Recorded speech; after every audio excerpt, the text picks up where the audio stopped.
Welcome to another Down the Rabbit Hole video. We're going to do another Blade Runner video, and I've learned my mistake from last time.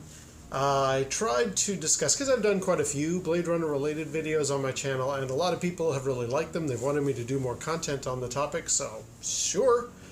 But what I did was I discussed the original movie, 1982, the theatrical cut, with the happy ending and the voiceover and all the bits that people don't like. I talked about my experience with that and how it kind of formed what my appreciation is of the movie in general. This time around, we're going to talk about the other cuts, because there's maybe 7 or 8 different versions of that 1982 movie. I'll go over them briefly. But what I'm not going to do this time is show footage, because the last time when I did discuss the original film, I had to recut that a couple of times because YouTube kept saying, nope, you're showing copyrighted material, so no footage this time, it's just going to be images. So again, to bring folks up to speed, I like the original film. It has a lot of flaws. The theatrical cut, it's got more flaws than others. But let's get into the other versions briefly and my opinion of them. When I finally unlocked what is so awesome about that film, I had a copy on videotape that I think was off the movie channel or something. Anyway, I loved watching it. I watched it to death, and then we moved to the UK and I had to re-buy all my movie collection because now we're on the PAL TV system, so alright, I guess all those old videotapes won't travel with us. Let's buy new ones. And of course Blade Runner was among the films that I bought. And I watched the heck out of that, not realizing what I was seeing was what is called the international cut. So how is the international cut different? Well, it's kind of hard to make out. It's a little bit dim, this image, but there's a lot of scenes that are just slightly longer, slightly different wording, and more violent, and I had not realized that these were extra bits. For example, the scene just prior to this, when Deckard's got his hand in the wall and Batty rips a couple of the fingers and then he gives him the gun back. Deckard shoots through there and damages Roy's ear. In the international cut, that's a lot more gory, a lot more bloody. In the big fight between Pris and Deckard, there's, I think, a little bit more in the way of like just harsh, brutal violence in it. She takes, I think, one more shot from Deckard's gun before she's finally dead. And just prior to that, in this bit, when she's like struggling and wrestling with him, she sticks her fingers in his nose and like reams upward. It's a really painful scene to look at. I don't think that's in the US version or the North American version. I think that was only in the international cut. And the big one that very picky fans will notice, the line when Roy confronts Tyrell is, I can't repeat it because I try to keep this a little bit family friendly. Also, I'm not going to show the violent sequences, but when Roy says, why are you here? Batty says, I want more life. A word that starts with the letter F, which in the international cut is the famous swear word.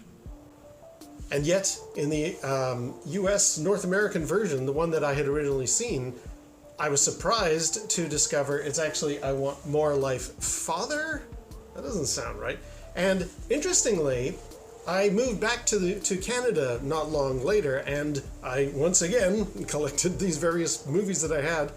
I got Blade Runner because this is like my 3rd time buying it now, and I remember hearing him say, I want more life, father. And I thought, did something change? Did I hear that wrong? It didn't. I sort of just glossed over it, but it did occur to me, hey, wait a minute.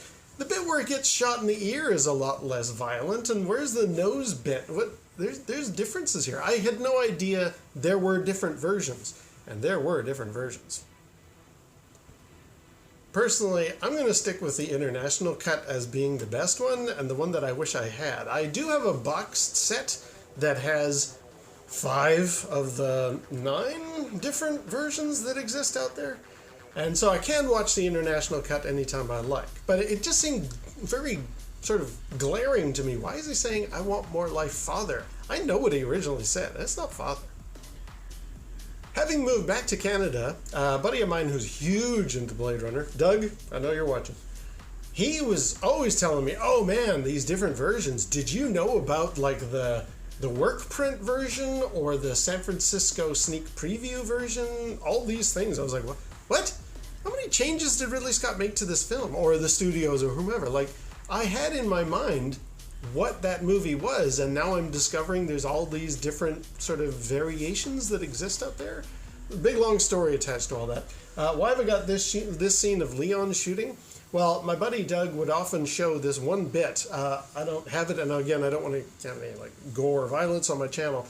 In the bit where he shoots Holden, you can sometimes see like a black laser come out of the gun, and it hits Holden, but in other versions you can't. Like, these are the strangely different types of Blade Runner that exist out there. And I just thought it was very strange. Like, oh, okay. That's odd, but you know what? I'm going to stick with whatever the North American version was that I had bought on tape and then eventually on DVD, even though there's all these other versions that exist.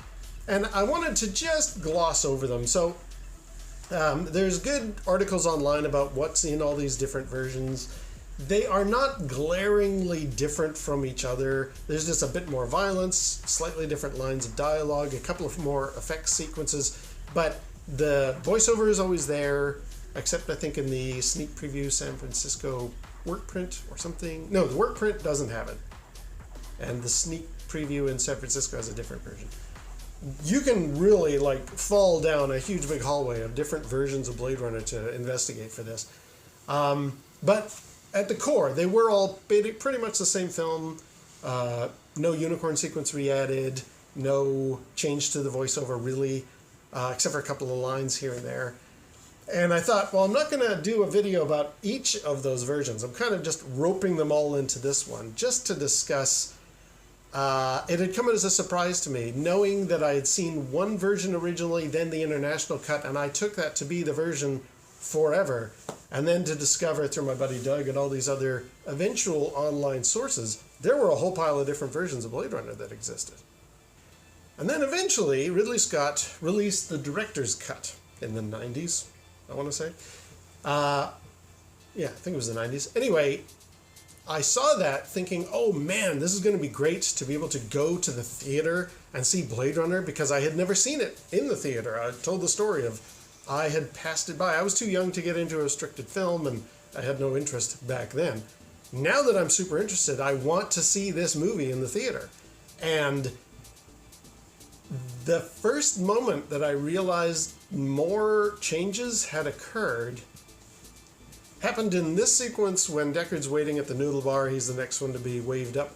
And you see the blimp overhead, and there was no, they don't advertise their killers in a newspaper. There was no voiceover. And I was suddenly like, oh, hey, he's made a change. He got rid of the voiceover.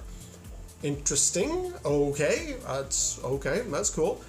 And the vast number of other changes, like the insertion of the unicorn sequence, really made me think, okay, this is a different take on the film, and one that, having now kind of followed the story for so long and understanding, hearing in various documentaries how a lot of filmmakers have to make cuts and changes because the studio requires it. This was the era of like the director's cut of a lot of stuff coming out. And I was very much appreciative in some cases, like the Abyss director's cut was much better. The Aliens director's cut was not much better. Leave it with the... There's usually a reason a lot of stuff ends up on the cutting room floor. But with this one, the end of the movie, you know, they go into the elevator and then the credits roll and that's it. There's no riding off into the sunset. I remember coming out of the theater and thinking, yeah, I think this is overall an improvement, because definitely without having the voiceover there makes a big difference. But on the other hand, if you don't know the story, if you're not hearing things about, you know, Deckard's past or what this world is, why animals are considered rare and uncommon, the director's cut it doesn't hold your hand at all, and I think that's almost to its detriment. I would say, if you have never seen the movie at all, and you watch the director's cut for the first time, you're going to be confused. Similar story happened with Star Wars. Apparently, he showed an early rough draft of what Star Wars was going to be. George Lucas showed an early rough draft of Star Wars to Steven Spielberg and maybe Coppola or somebody in like a little, theater scenario. And the two of them were like, that looks really cool, George. I have no idea what's going on. And apparently, the rumor is that's what inspired George to put the crawl at the beginning with the words, "It is a period of civil war. We're in another part of space and there's two factions." And that's why, and Princess Leia is racing home. That's why that little crawl was originally put in there, because of feedback of like, I don't know what's happening. And I would almost argue in the case of the director's cut, sadly, you almost need the voiceover to know what the heck is going on. Without it, there's a real hole in the storyline. And then on my box set, we got the final cut, which is the one that Ridley Scott really wanted to release, which is, okay, how many more changes are you going to make? Now, luckily with the final cut, they are largely improvements to what was a flaw originally. Not only first of all, there's some very nice color correction going on. When Roy Batty is dying at the end of the film, spoilers, he lets go of a dove, and in original footage it flies up in this blue sky with kind of just a couple of smokestacks. In the final cut, they correct that to make it look more appropriate to what was going on in the sequence around. A real big one is when we're first introduced to Roy Batty. In the original version, they had taken the scene from where he's talking with Tyrell, nothing the gods of heaven wouldn't let you, or nothing the gods wouldn't let you into heaven for, etc. And Tyrell has his arm on Batty's shoulder, and this is his thumb. Now, this is just when we meet him in the telephone booth, and Leon's standing outside, and they go and see Chew with the eyeballs. They had put this sequence in as just a way of like, this is Roy, this is our bad guy. And so for the final cut, they actually digitally removed the thumb, which was nice. That was a good correction. And a really big one is when Zora is chasing Deckard and he shoots her and she dies. She smashes through some windows. It's really rough to look at the original and the director's cut version, because the stunt woman very clearly does not look anything like Joanna Cassidy, and the wig she was wearing is looking like it's going to fall off. They fixed it up. They made, I think it was a different stunt woman with proper hair, and then they CGI Joanna Cassidy's face in there or something, so at least it finally looks like Zora smashing through the window. Other little corrections took place, and I like what they did, but it did make me start thinking, how many more changes are you going to make to this movie? Like, okay, those are little fixes, but with the insertion of the unicorn sequence, and I'm not going into that, I've talked a lot about that. Anybody wants to watch, go through the history of my videos. I've talked about the unicorn a lot, but the fact that that's back in there and other little changes, it was always sort of a moment that made me thinking like, okay, just how many versions of this movie are there? And which one do I like now? Because it seems like there's a joke that kind of runs around, to kind of go off topic. Dungeons and Dragons, I love it, and I've stopped playing it years ago, but I keep hearing about there's another edition of the rules. They keep changing the rules. They keep patching it and adjusting and altering. And I started around saying a joke of like, Dungeons and Dragons is almost becoming like a Microsoft operating system. Like there's hot fixes every week for it, apparently. And Blade Runner's kind of getting the same way. Like, how many more changes do you need to make? Just be done with it. However, that's for my particular take on the film. Do I like the final cut? Yes, I like the improvements. I have questions about some of the changes that were made. But I wanted to just address these 8 or 9 different versions of the film that exist out there, because they are something that I think need to be brought up. If I'm going to talk about Blade Runner at large, which I have been doing so now for a while, it's time to describe them, to sort of, having talked about the original theatrical version, here's all the other versions tied up in a neat bow, so that we can talk about other things like probably 2049 at some point. But I think I'll stop there. That is my take on all of the versions of the original 1982 movie. Hope you like that.